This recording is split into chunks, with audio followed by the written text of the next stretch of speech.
सरकारों ने ठेका दे रखा, सरकार से टेंडर ले रखा, किसान दलों ने, किसान नेताओं ने कि भारतीय किसान यूनियन को और राकेश टिकैत जी को आप जितनी गाली देंगे उतना पेमेंट हम तुमको देंगे। परिवार चला। टिकैत साहब से मैंने एक बार कहा, चौधरी साहब बर्दाश्त के बाहर है, अनुमति दीजिए।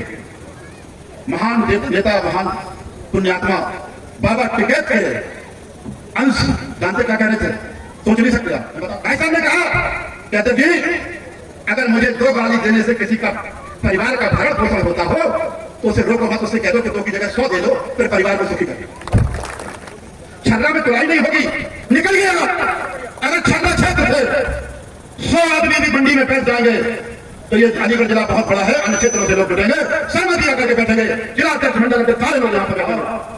जहां हरी टोपी और बाबा का झंडा लग जाता है वहां किसी को बुलाने की जरूरत नहीं पड़ती। आप चौराहे पे लगा करके झंडा उठा चले जाना, सो जाना, सुबह झंडा वहीं लगा मिलेगा। किसी माई के लाल की ताकत नहीं है तो चौराहे से झंडा हटा देगा। वो एक भी बात नहीं कहूंगा जो मंच से यहां से बोली गई। 1 करोड़ 40, 100 करोड़ और 40, समझ रहे ना बात? इस दुनिया में ऐसे भी देश हैं जिनकी जनसंख्या 9 लाख से ज्यादा नहीं है, जिनको दुनिया का स्वर्ग कहा जाता है, स्विट्जरलैंड, जहां मुझे भेजने का, मुझे पहुंचने का सौभाग्य चौधरी साहब को मैंने यूरोप देखा है। 9 लाख की जनसंख्या तो दुनिया का स्वर्ग कहा जाता है। इस देश की जनसंख्या 140 करोड़ और हर प्राणी को पेट भरने के लिए अन्न की जरूरत होती है, भोजन की जरूरत होती है। भोजन की जरूरत त्रेता युग में भी थी, लेकिन प्रकृति बगैर खेती के अन्न देती थी। भोजन की जरूरत सतयुग में बगैर खेती के, त्रेता में जब खेती हुई तो राम राज्य में 1 बार बोने के बाद 7 बार किसान काटता था। द्वापर में 1 बार बोने के बाद 3 बार किसान काटता था। ये कलयुग है, 3 बार बोता है किसान और 1 बार फायदे की फसल नहीं काटता था। इस देश की सरकारें जो पिछले 70-75 साल से हिंदुस्तान के किसान और मजदूरों का खून चूसने का काम कर रही हैं, हर सरकार किसानों की सरकार कहने का दम भरती कसम खाती है। अगर किसानों की सरकारें 75 साल से इस देश में गद्दी पर हैं तो किसान आज आत्महत्या के लिए क्यों मजबूर है? अगर ये जिम्मेदारी सरकारों को दे दोगे कि आप सोचें, सरकार सोचे कि क्यों जिम्मेदारी है, तो धोखे में रहोगे। ये हमें सोचना पड़ेगा कि मेरे भाई क्यों आत्महत्या करने को मजबूर है। इसके लिए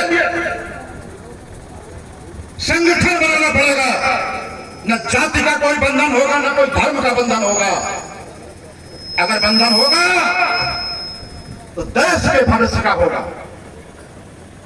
देश से भी अगर नीचे आना चाहते तो समाज का, क्षेत्र का भविष्य होगा। और असलियत कह दूं, अपनी औलाद का अगर भविष्य चाहते हो तो संगठन बनाना पड़ेगा और मजबूती से बनाना पड़ेगा।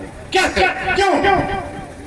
चौधरी साहब ने नारा दिया तो ये आंदोलन फसल और नस्ल बचाने का है। लोगों ने कहा आंदोलन से फसल बचाने की बात तो समझ आती है, नस्ल बचाने की बात समझ नहीं आती।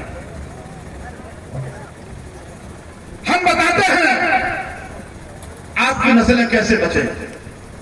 हर गांव में सुबह कुछ ना कुछ लोग अपने अपने घरों से निकलते, गौर करके सुनना भाई, कुछ लोग कहीं ना कहीं सर्विस पा गए हैं, सरकारी प्राइवेट, तो तैयार होकर के समय से निकलते हैं। कुछ लोग मजदूर साथी मजदूरी के लिए घरों से निकलते हैं, कुछ हमारे साथी खेतों के लिए निकलते हैं। और तब हमारे बच्चों की जो पीढ़ी घर में बैठी है, निकल रही है, फल फूल के बड़ी हो रही है, वो देखती है कि हमारे बाप, हमारे भाई, हमारे चाचा, हमारे ताऊ कहां जा रहे हैं, क्यों जा रहे हैं। उन्हें नहीं पता होगा कि ये दिन भर काम नहीं करेंगे तो शाम को परिवार का भरण पोषण नहीं होगा। अब वो पीढ़ी सम्मान पूर्वक अपना पेट भी भरे भविष्य में और अपना सम्मान भी बचा के रखे। इसके लिए जरूरी है कि नौकर पेशा परिवार में कहीं ना कहीं से नौकरी के साधन होना चाहिए, व्यापारी परिवार में व्यापारी का साधन होना चाहिए, और किसान परिवार में कृषि को लाभकारी धंधा होना चाहिए, लाभकारी।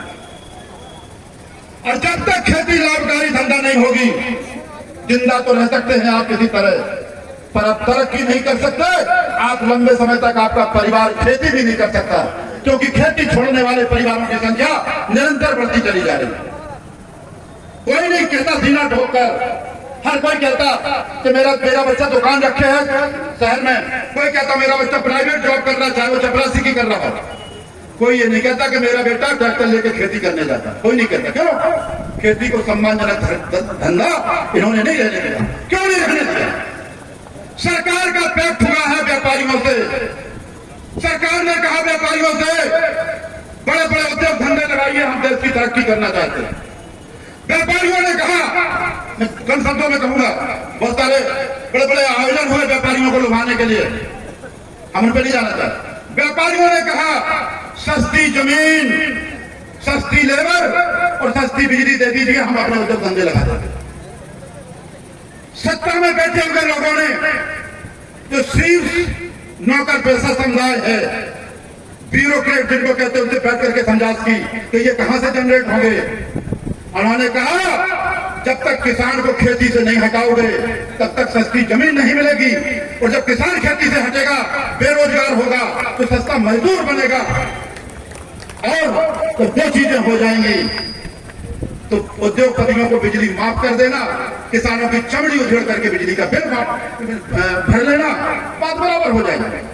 जब इस तरह की योजनाएं लेकर के मौजूदा सरकार 3 कानून का बहाना बनकर दिल्ली आंदोलन में बैठी, तब हिंदुस्तान के किसान ने दिल्ली की तरफ मुंह करके आंदोलन के लिए बात हुआ। हमें नहीं पता इस क्षेत्र से कितने लोग दिल्ली आंदोलन में गए होंगे। आज आपकी वो गिलानी में दूर करना चाहता हूं। बहुत सारे मंचों से कहा जाता है कि हाथ उठाइए कौन कौन दिल्ली आंदोलन में गया। मैं ये नहीं करता, ना ना ना। हम यह पूछना चाहते, अपने घरों में रह करके, खेतों में रह करके भी दिल्ली के आंदोलन के लिए सपोर्ट कर रहे थे, उनके प्रति हमदर्दी थी, तब भी आपका धन्यवाद है, आप आंदोलनकारी। लेकिन वो जज्बा, वो चिंगारी जो बेड पे लेटे हुए भी आपको लगा कि हमारे भाई आंदोलन में हैं, उस चिंगारी को ज्वाला बना दीजिए। अपने घरों में, अपने समाज में, अपने गांव में संगठन मजबूत करिए। जब तक संगठन मजबूत नहीं करोगे, खेती हमेशा घाटे का सौदा बनी रहेगी। भगवान को कब तक दोष दोगे कि प्रकृति साथ नहीं दे रही?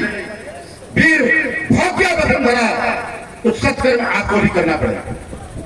संगठन कैसे बनेगा तो तरीका आपको पता, लेकिन कौन संगठन ये मैं बताऊं। कौन संगठन इस दिल्ली के आंदोलन निश्चित कर दिया? किसानों के नाम पर दलालों ने, बेईमानों, धोखेबाजों ने, गद्दारों ने जो किसान यूनियनें बना रखी है, और बेईमानों से पूछना, दुनिया का किसान मसीहा 28 जनवरी की रात जब सीने पे गोली खाने के लिए तैयार था, तब तुम कहां थे? कहां थे गद्दारों? सब दिल्ली का मैदान छोड़ करके खड़ों में पड़े थे। आज हमारे किसान मसीहा की कुर्बानी के नाम पर पूरी दुनिया में किसान आंदोलन अगर जिंदा हुआ, तो उस आंदोलन के नाम पर दुकान खोल करके अपने व्यापार, अपने परिवार और देश को लूटना चाहते हैं, ऐसे बेईमानों के चेहरों को पहचानना होगा, बेनकाब करना। भारतीय किसान यूनियन फला ठेका, कोई कोच भाई बाबा टिकैत का फोटो लगाना छोड़ दो, हरी सफेद टोपी लगाना छोड़ दो, संगठन अलग बनाया, अलग करो सिस्टम। नहीं कर सकते। जिनके नाम पर खा रहे हैं उन्हीं को गाली देने वाले लोगों की हलक में हाथ डाल करके जिस दिन जबान खींचने का काम आप कर लोगे, बेईमानों का पलायन इस देश से सीधे होगा। और ये कहना पड़ेगा, हम किसी का नाम नहीं लेते, लेकिन उन गद्दारों को पहचान कर लीजिए। सारे के सारे चेहरे खुले हुए हैं। सरकारों ने ठेका दे रखा, सरकार से टेंडर ले रखा, किसान दलों ने, किसान नेताओं ने, कि भारतीय किसान यूनियन को और राकेश टिकैत जी को आप जितनी गाली देंगे उतना पेमेंट हम तुमको दे देंगे। अरे परिवार चला। टिकैत साहब से मैंने एक बार कहा, चौधरी साहब अब बर्दाश्त के बाहर है, अनुमति दीजिए। महान नेता, महान पुण्यात्मा बाबा टिकैत के अंश जानते क्या कह रहे थे?